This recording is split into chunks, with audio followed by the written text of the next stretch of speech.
I think a lot of us can relate to this. You have a piece of gear and it's just sitting in the desk collecting dust and you haven't touched it since, I don't know, 1 or 2 years, and it's just sitting there and you're doing nothing with it. So I have such a piece of gear. Also for me, this piece of gear is this bad boy over here, the MPC One from Akai. The OG one, not the Plus one. I really like this device. It's a well-known device. I like it for what it is and what it can do, although there are many quirks to it which I don't like, and that's the reason for me to not use it again. I played with this once in a live situation earlier this year when I was playing in Zurich, but other than that it's just standing in my shelf and doing nothing. And one reason for that is I don't like the version 2 of the firmware. But now the Beta 3 firmware is out and I looked at it and thought, why not give it another try, pulled it out and tried some things with it. I want to see if the quirks it had are fixed by now from Akai. And I want to give it a little upgrade in terms of battery power and audio inputs.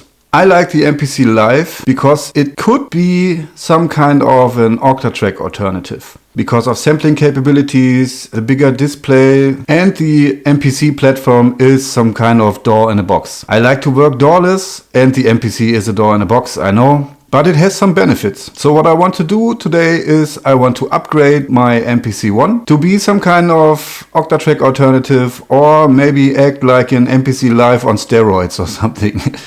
Because the MPC Live has 2 stereo inputs and a built-in battery. The MPC One has none of that. It has only 1 stereo input and that is not enough in a real world. What I want to do today is I want to add a Powerbank to the MPC One and I want to add an audio interface. And I have a very cheap older audio interface and I want to test out if this works. And regarding power supply, I have a Birdcord cable together with a power bank that, according to Birdcord, should work. I will tell you everything about it in just a minute. And let's see if we can upgrade the MPC One to give it a place in a place where it belongs to, and this is in my live set. So let's try it out and let's dive right in.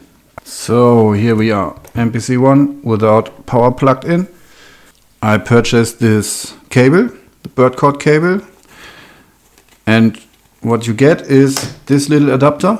It is like an USB-C input and the power plug for the MPC One, together with just a little USB-C to USB-C cable. That's all you get.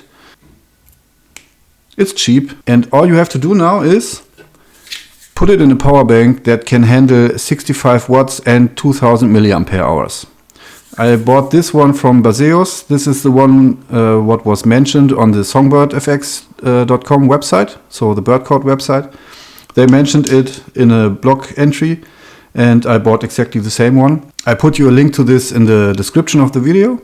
So all you have to do now is plug the USB-C into this and plug it into the MPC One, like this. One thing I want to mention, I got a little love letter from Dieter. Thank you, Dieter. Nice job, Dieter. So let's see, does it get power? This looks fine. Yeah, it starts, nice. So let's start a new project. You can already see here the new interface from the Beta 3 version. Looks totally different than the version number 2. I like it, but it's totally different workflow. So if you use the MPC platform for a longer while, maybe for doing hip hop or something like that, then you might wonder a little bit. But for me, it's a great upgrade. So speaking of a great upgrade, powering the MPC One with a power bank is already quite awesome. So next one. Let's see if we can add an audio interface. So I was speaking about an older, cheaper audio interface and I got this beauty here. It is a Traktor Audio 6 scratch interface from my older DJ days. This one is probably about 10 years old or so, I think. You can get these really cheap on eBay or, I don't know, Craigslist or Reverb or what you have in your country. I think you can get these for about 50 bucks or so. But I think it doesn't need a driver. On a computer there is a driver, but that is the Native Instruments Control Center, where you can set some settings if you want it for turntable input or for line input. This you have to configure beforehand on the computer with the Native Instruments Control Center. I have it set to a line input. And now let's see if we can use this. It has 4 audio inputs, or you can say 2 different stereo inputs. because it's a DJ DVS turntable interface for tractor control vinyls. Yeah, let's see. First, plug in a USB cable. Let's find the USB input. Maybe because the MPC One right now is powered by a USB Powerbank, the A6 comes with a dedicated power supply. I think we should use this because I don't know if the MPC One provides USB power or enough USB power when it is used with a power bank. So let's plug it in here.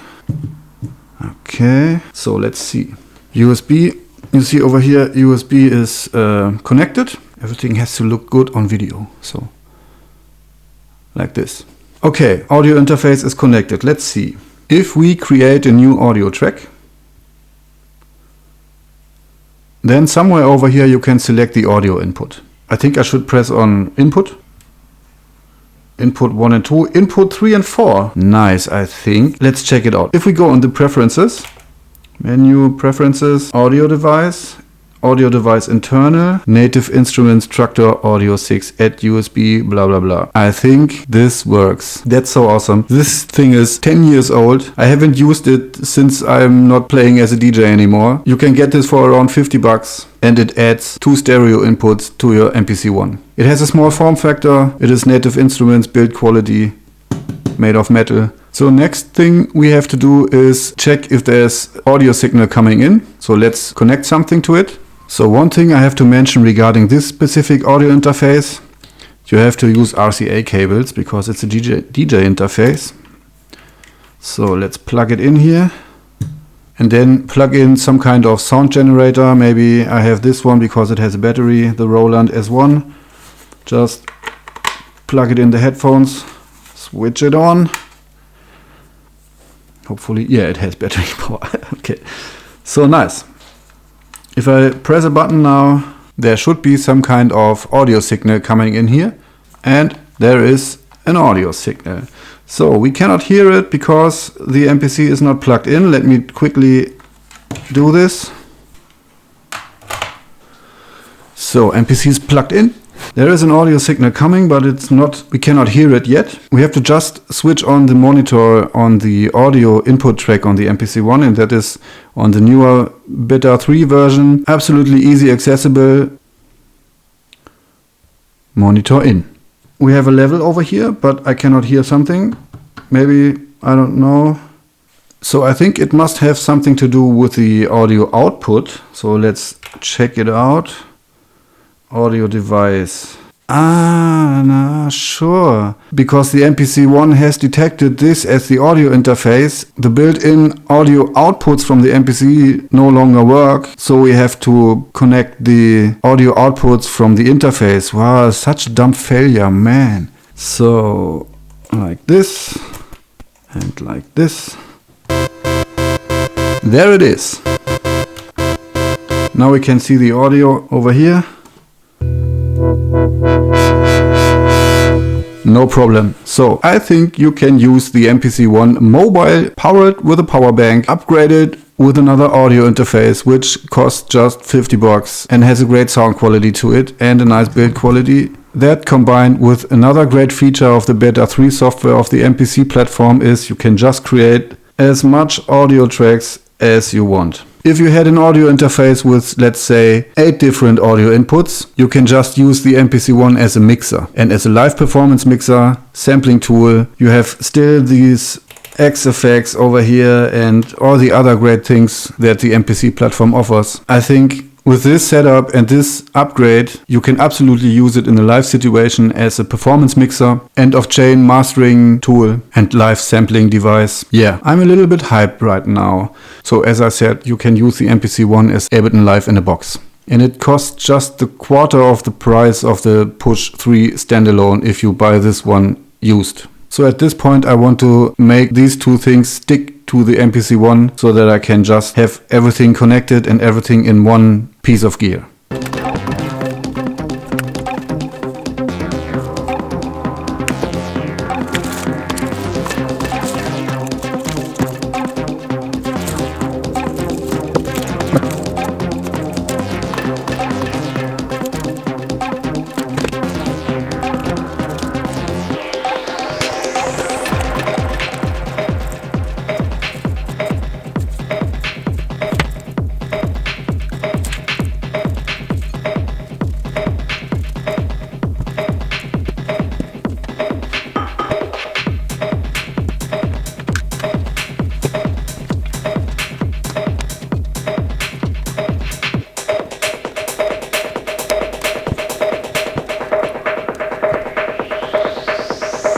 So there it is, the MPC One just connected to a power bank without a power plug. You don't need to have a wall socket to power it. You can just pull it out in the train or something, put it on your legs and hammer some beats on it. The power bank is now fixed to the device. Yeah, I think this is quite nice.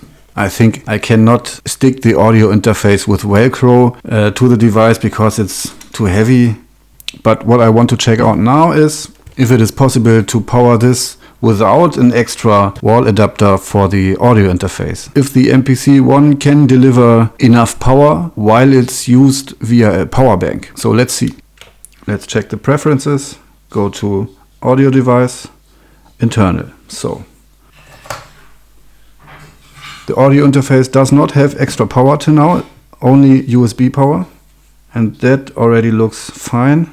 The MPC One, while powered via a power bank, can provide enough power to power an extra audio interface like this, so you don't need anything more. You have two different audio inputs, no need for a wall socket, absolutely mobile device like the MPC Live. So there you have it. How awesome is that? I must say I'm quite hyped right now because I just attached a power bank to my MPC One and now it is a MPC Live.